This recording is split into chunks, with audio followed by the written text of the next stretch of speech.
students, this is Anu Asthana. Today I am here with lecture 6 of chapter Some Basic Concepts of Chemistry. कल हम लोगों ने देखा था कि किस तरीके से जो लॉज ऑफ केमिकल कॉम्बिनेशन है वो वर्क करते हैं और कौन से वो तीन लॉज थे जो हम लोगों ने कल देखे थे। मीन सबसे पहले हम लोगों ने बात की थी law of conservation of mass की, साथ ही साथ law of definite proportion and multiple proportion. आज हम लोग जो है वो दो और नए लॉज के बारे में पढ़ेंगे। First is Gay-Lussac law and second one is that is Avogadro law. तो सबसे पहले हम लोग स्टार्ट करते हैं that is Gay-Lussac law.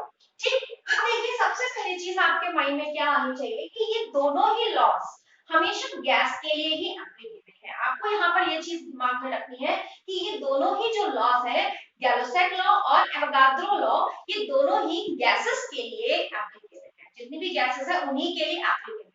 Clear होता है। अब हम लोग देखते हैं कि ये लॉ एक्चुअली में बोलता क्या है। तो देखिए पहली बात कि इसके जो साइंटिस्ट थे जिन्होंने दिया था उन्हीं के नाम पर इसको क्या बोला गया है, गैलो-सैक। तो गैलो-सैक ने ही इनको क्या किया था, इस रूल को दिया था। अब ये स्टेटमेंट क्या देता है, देखिए ये क्या बोलता है कि जब गैसेस कंबाइन करती है, when gases combine करती है और are produced in a chemical reaction, या तो वो कंबाइन करें या कोई केमिकल रिएक्शन के दौरान गैस प्रोड्यूस हो, तो उस कंडीशन में क्या होगा, they do so in a simple ratio by volume। यहाँ पर ये चीज इंपॉर्टेंट है कि जो प्रोड्यूस होंगी या केमिकल रिएक्शन में जो गैसेस फॉर्म होंगी तो उनका जो वॉल्यूम होगा वो कैसा होगा, सिंपल रेशियो में होगा। But provided all gases are at same temperature and pressure। और सेकेंड इंपॉर्टेंट कंडीशन क्या है कि उन गैसेस का जो टेम्परेचर और प्रेशर है ये दो पैरामीटर्स कैसे होने चाहिए, सेम होने चाहिए। क्लियर है। तो यहाँ पर आपको भी बहुत अच्छे से पता है कि जो गैसेस होती हैं वो इन दोनों ही पैरामीटर्स पे क्या हो जाती है, डिफरेंशिएशन या वेरी करती है। दोनों पैरामीटर्स को आप चेंज कर दीजिए तो उनका क्या हो जाएगा, वो चेंज हो जाएगा, उनका वॉल्यूम भी चेंज हो जाएगा। तो इसलिए यहाँ पर एक कंडीशन क्या है कि यहाँ का टेम्परेचर और प्रेशर कैसा होना चाहिए, सेम होना चाहिए। और ऐसी कंडीशन अगर प्रोड्यूस हो रही है और किसी केमिकल रिएक्शन में गैस फॉर्म हो रही है तो उनका जो वॉल्यूम होगा रिएक्टेंट का और जो प्रोडक्ट का जो वॉल्यूम होगा वो कैसा होगा, सिंपल रेशियो में होगा। बात सबको समझ में आती है। अब इसको हम एक एग्जांपल के थ्रू देखते हैं। तो देखिए सबसे पहले लेट अस कंसीडर, हम एक एग्जांपल लेके चलते हैं कि हाइड्रोजन है हमारे पास, ऑब्वियस सी चीज है ये गैसियस स्टेट में होगी। क्लियर है। हमारे पास ऑक्सीजन है, ये भी गैसियस है। और साथ ही साथ मान के चलिए कि हमारे पास जो वाटर है ये भी क्या है, गैसियस है। आपको भी पता है जब हम टेम्परेचर को बढ़ा देंगे तो हाई टेम्परेचर पे क्या होता है, जो वाटर होता है वो गैसियस फेज में आ जाता है। ठीक है। तो आपको यहाँ पर एक बात तो क्लियर है ही, ये तो देखिए वैसे भी नॉर्मल टेम्परेचर पे भी क्या होता है, गैसियस फॉर्म में ही मिलते हैं। तो यहाँ पे हमने इस रिएक्शन को कंसीडर किया। अभी हम सबसे पहले क्या करते हैं, इसको बैलेंस कर लेते हैं। क्लियर होता है। अब देखिए यहाँ पर अगर हम इस लॉ को फॉलो करें तो ये लॉ क्या बोलता है कि लेट अस सपोज कि ये जो हाइड्रोजन है इसके हमारे पास 100 ml है, इसका जो वॉल्यूम है वो कितना है, हाइड्रोजन का जो 2 मोल हाइड्रोजन है उसका वॉल्यूम हमने लिया 100 ml सपोज। ठीक, तो ऑक्सीजन का जो हमारा वॉल्यूम होगा वो कितना होगा, 50 ml। ठीक, 1 मोल ऑफ ऑक्सीजन का जो वॉल्यूम है वो कितना है, 50 ml है। तो जो 2 मोल ऑफ हाइड्रोजन है उसका जो वॉल्यूम होगा वो कितना होगा, 100।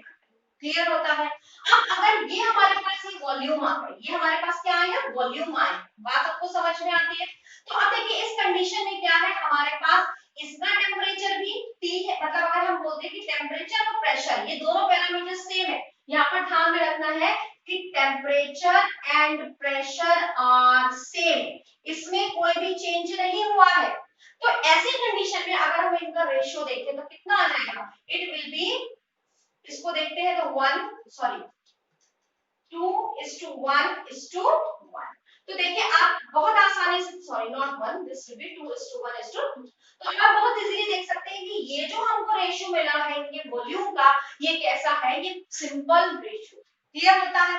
अब यही हमारा स्टेटमेंट बोलता है, यही हमारा लॉ बोलता है कि अगर हम सेम टेम्परेचर और प्रेशर रखते हैं किसी गैसेस का तो और गैसेस फॉर्म होती हैं किसी केमिकल केमिकल रिएक्शन के दौरान, तो उनका जो वॉल्यूम होगा वो हमेशा क्या होगा, सिंपल रेशियो हो। क्लियर होता है। अब इसी को हम एक और एग्जांपल से समझ लेते हैं। तो जैसे फॉर एग्जांपल हमने लिया सेकंड एग्जांपल, ये हमने लिया मान लीजिए हाइड्रोजन है, तो हाइड्रोजन भी किस फॉर्म में होगी, सबसे पहले इसके ऊपर स्टेट भी लिखनी पड़ेगी, तो this will be in gaseous form. Chlorine है, it will also be in gaseous form. It will produce what, twice of HCl, है ना। HCl भी हमारा क्या होगा, गैसियस फॉर्म में होगा। तो अब आप अपने आप कर सकते हैं कि अगर मान के चलिए 1 मोल हमारा जो हाइड्रोजन है उसका वॉल्यूम लेटर सपोज कितना है, 50 ml है। 1 मोल ऑफ क्लोरीन का वॉल्यूम मान के चलिए 50 ml है, तो इसका कितना हो जाएगा, इसका हो जाएगा 100 ml। तो अब अगर आप इनका रेशियो निकालते हैं तो क्या आएगा, आपको भी पता है कि रेशियो कैसा आएगा, 1:1:2 मींस ये भी क्या है, हमारे पास सिंपल रेशियो है। तो यहाँ पे एक बात तो समझ में आती है कि अगर हमारे पास जैसे 2 मोल हाइड्रोजन है या 100 ml और 50 ml हमारा ऑक्सीजन और हाइड्रोजन था, है ना, तो ऐसा नहीं होगा कि ये जो बनके तैयार हुआ है हमारा वाटर गैसियस फॉर्म में, ये हमारा क्या हो जाए, ये हमारा 1000 मोल 1000 ml इसका वॉल्यूम हो जाए, है ना, ऐसा पॉसिबल नहीं होगा। तो जो भी रेशियो आएगा वो हमेशा कैसा होगा, सिंपल फॉर्म में ही। क्लियर होता है। ये होता है हमारा दैट इज गैलो-सैक्स लॉ। अब हम लोग क्या देखते हैं, नेक्स्ट लॉ देखते हैं, that is called Avogadro law. बोलो चलिए अब हम लोग शुरू करते हैं next law and that is the last law, this is known as Avogadro law. देखिए एवोगाड्रो लॉ भी हमने आपको पहले भी बताया था कि ये किसके लिए एप्लीकेबल होगा, गैसेस के लिए एप्लीकेबल होगा।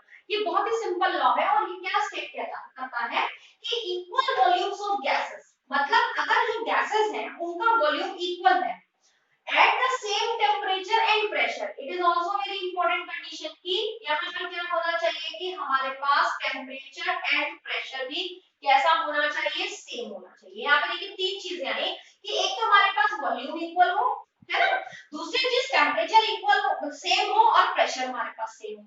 तो अगर ये तीन कंडीशन सेटिस्फाई है तो जो नंबर ऑफ मॉलिक्यूल्स होंगे वो भी कैसे होंगे, इक्वल होंगे।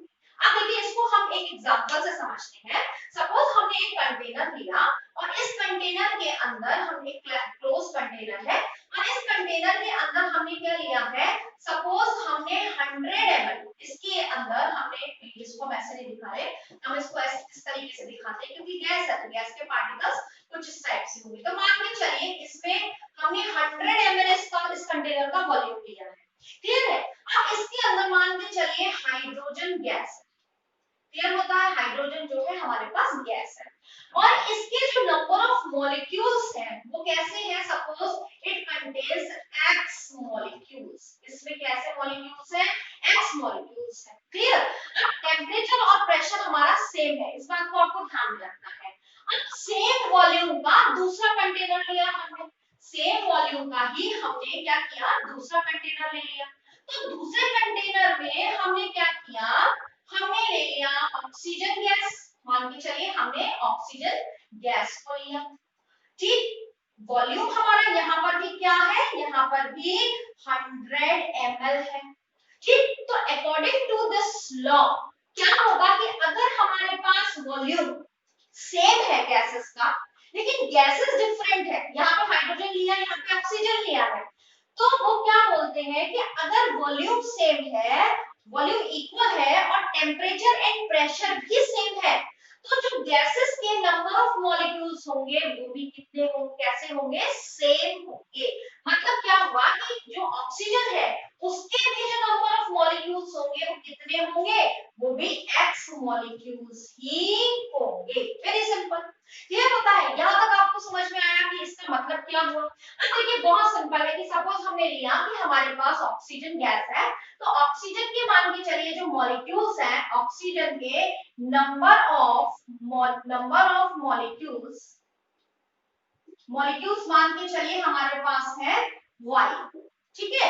ऑक्सीजन के नंबर ऑफ मॉलिक्यूल्स हमारे पास y है, ठीक। और तो कितनी ऑक्सीजन के 10 ml, मान के चलिए कि 10 ml या हाँ 10 ml ही ले लीजिए, 10 ml ऑक्सीजन के नंबर ऑफ मॉलिक्यूल्स हमारे पास कितने हैं, y है।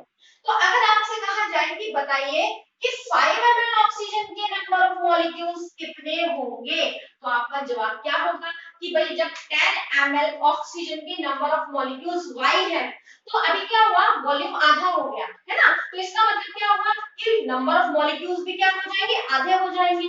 मींस क्या हो जाएगा, जो इसके नंबर ऑफ मॉलिक्यूल्स होंगे वो कितने हो जाएंगे, y/2 हो जाएगा। बात आपको समझ में आता है। इसी तरीके से अगर हम ये कह दें कि बताइए कि 20 ml ऑक्सीजन के नंबर ऑफ मॉलिक्यूल्स कितने हो जाएंगे, तो ऑब्वियस सी चीज है कि 10 ml के y है तो 20 ml के कितने हो जाएंगे, y हो जाएंगे। बात सबको समझ में आती है।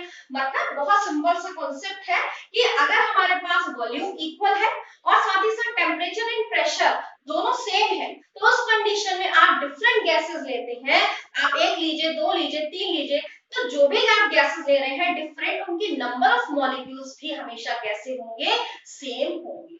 आई होप कि आप लोगों को समझ में आया होगा। आपके जो भी डाउट्स है प्लीज कमेंट सेक्शन में लिखकर पूछ सकते हैं। Thanks a lot.